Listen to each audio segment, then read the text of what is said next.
Sunday night.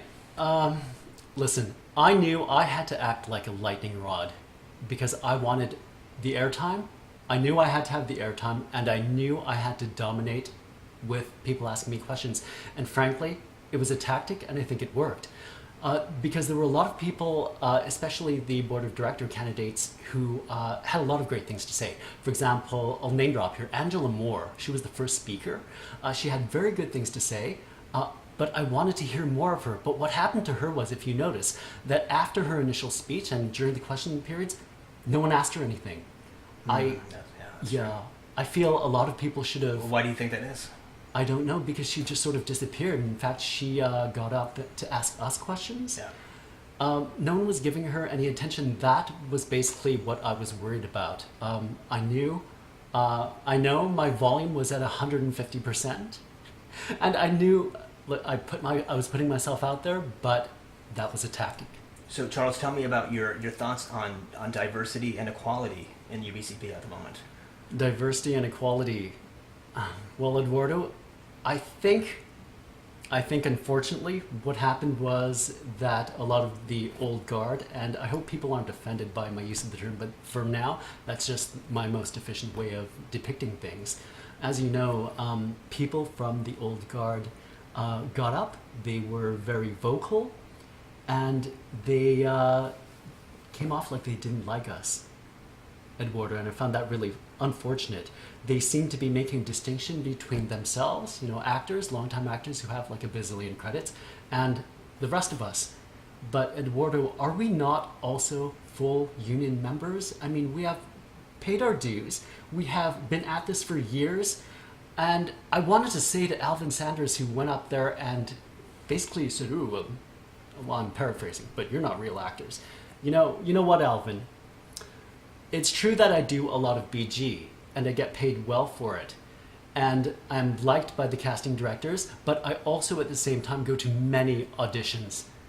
And I had to go to 50 auditions before I booked my first role. Now that is persistence and dedication. So I have been through all of that.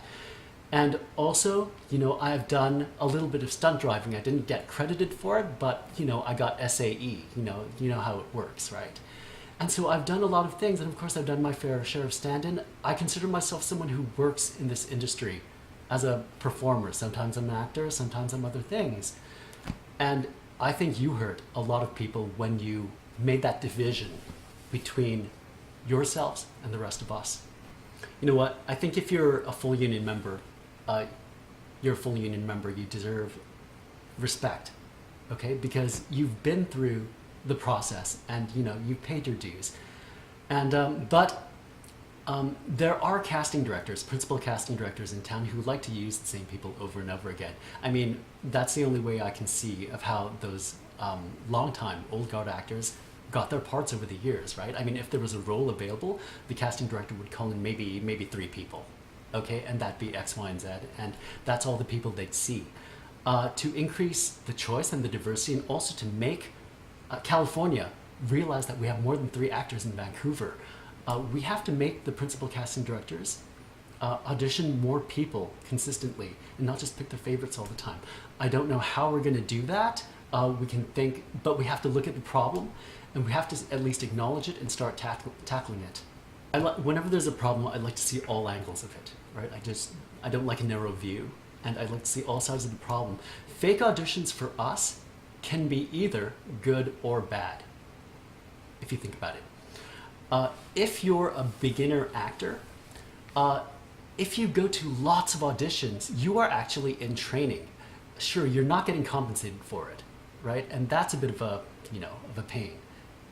But, it is a kind of training. I mean, you can define training as paying money to go to class or learning from a tutor or whatever, but training yourself to go into the audition room, giving your best and reaching a certain level of comfort where you can joke around with the casting director and you can just have fun at it. That does not come automatically. It comes with a lot of perseverance and a lot of actually being in the audition room. So even if the auditions are, quote unquote, fake, it could benefit you to going them. However, on the other hand, I do realize that if you're already past that level, and if if you're a serious actor and you just want the part, fake auditions can be a pain. Which means a way to sort of mitigate this would actually be to compensate for at least the first round of auditions. Maybe not necessarily for the callbacks, but at least for the first round of auditions, and maybe that would sort of help us along. I think a lot of things can be done with the BCMPA. And we talked a lot about how the old guard negotiates, right? And Keith Gordy talked about all of the committees he's been on and all of the experience he has. But if you think about it, Eduardo, all of that experience and all of that time on the exec, when it comes to negotiating with Americans, is actually not beneficial. Because if you've been a part of the exec for 3, 6, 9, 12 years, and if you've been down to California, like for all of those years negotiating with these people, sure, you may know them, but the thing is they also know you, okay? And they know what's coming. And no doubt that when you negotiate, you probably have a set formula, okay? That means your opponent knows your formula and knows what they can expect from you. Look, on the other hand, if you've got fresh blood in there, and if we went down, and if we were more stalwart, and if we really tried to insist on, the great things that we have here in Vancouver and the great things that we have to offer, and if we didn't retreat so much, you know what? They would respect us more, in my opinion. But we need to send down new guys, and we need to not have that old formula where they give up background rights and pay to get whatever they want for the actors or whatever.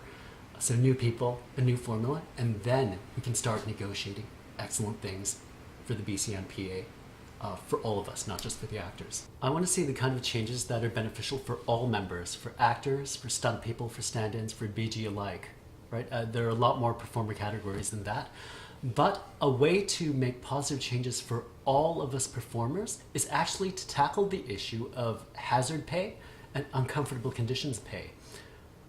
And it really should have been tackled a long time ago. I've only been doing this for 5 years. But I'm just surprised we don't have these things in place right now. For example, if you work where there's a smoke or fog machine, you're entitled to, according to SAG-AFTRA, you're entitled to some kind of compensation. It could be a nominal fee, or it's technically a fee negotiated by the producers. I mean, especially for some productions where they really pour it on with the fog and even the rain tower, even the sandstorm. Okay, I don't know if you've ever been in Sandstorm, Eduardo, but I was in a production. They used a kind of fire retardant, and they swirled it around the air, and there were like maybe 300 of us, and we had to breathe it in. Crew was breathing it in, everyone was breathing it in. Was crew wearing the respirators? Some of them, but the director, I noticed, did not wear it, probably because he didn't want to look like, like he was copying out. Like it was dangerous. Yeah, but in fact it was dangerous, because imagine what happens to you if you breathe in fire retardant. I mean, I'm sorry, I'm not a medical doctor, but come on. And I did read up about it later, and apparently it's pretty dangerous. And I remember that day, friends of ours, people we know who, are older and wiser than us, they just left. Mm-hmm. I heard about that. Okay, they said to me, Charles, no, I'm not going to stick around for this and get paid like, $20 an hour. It's not worth it. Well, that's a good point, because SAG currently has a rule whereby if you're not told in advance of sand, wet, or smoke conditions, you can take half a day's pay and leave. Exactly. Without repercussions. Exactly. If you show up to work and if they suddenly spring something unexpected on you, yeah, you're entitled to leave, and they give half a day's pay, or they have to give you work that doesn't involve the hazardous conditions and give you a full day's pay. Eduardo, as you know, as everyone knows, we had that terrible accident on the set of Deadpool this year, and I've talked to many stunt people, and they say we absolutely need a Canadian stunt coordinator to have the final say on who gets to do a stunt or not. It's just as simple as that. And we cannot let other departments who may insist on hair, makeup, and wardrobe concerns to have any kind of say in that at all. And I know, and of course by now we've all read lots of articles on this incident. And what seems to have happened was, I don't mean to ruffle feathers here, but this is just based on what I've read, okay? From fairly reputable articles. Apparently the way it goes is that high up in the production, they insisted that the stunt go ahead with Joy Harris, who is not actually a bona fide stunt person. She was a racer, of course, but this was actually her first major stunt in front of a camera, and it was the producers who wanted to push that ahead. Whereas I hear The stunt coordinator did not want to go ahead with it. Stand-ins need to be treated much, much better.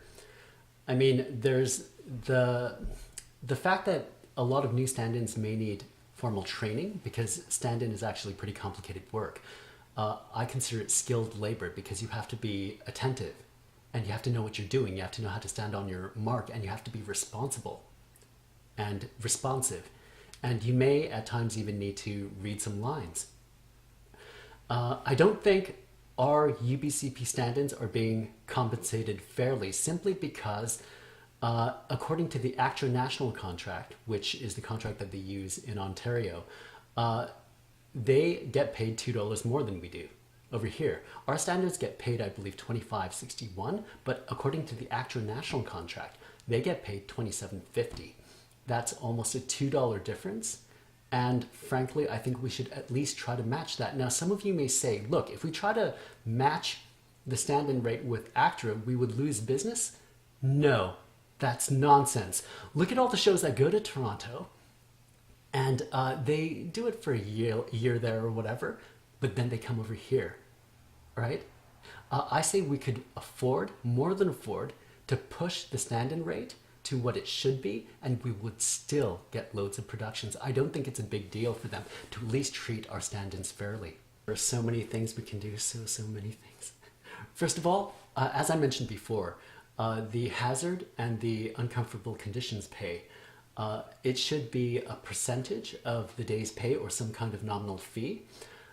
Because if you're forced to do anything uncomfortable, like wear a mask, for example, or which obstructs your breathing, which is terrible. I hate having my breathing obstructed. What if I'm asthmatic? Or if you have to bear extreme temperatures like extreme cold, extreme heat. No, you need extra compensation. Why don't we have that right now? We need to have it. And also the other thing that I would strongly argue for when it comes to safety concerns is that we need to compensate our BG better for the use of their vehicles and for their pets. Because right now we just give them a nominal fee. I believe it's $35, but that doesn't even, no, I would not let a production use my car for $35. And I move my car around. What if something nasty happens and it's not even insured? Yeah, there's no liability insurance if I'm not mistaken. There's no liability insurance at all. And that's another area where we definitely need to catch up. I just can't understand why we have not argued for these things. Keith Gordy, who's running for president of Against You, did not address any of these issues on Sunday night or in his statement. I really wonder about that myself, Eduardo. He mentioned about all the committees that he's on and the experience that he has, but he didn't seem to have a vision for the future. Did he? I mean, we really should be talking about the technical issues, like the stand-in pay, the insurance issues involving vehicles and pets, and the hazard and uncomfortable issues, all of those things. I know I made the allegation on Sunday night. I used some harsh words. I used the words ignorant and I used the word arrogant in my description of the current exec committee.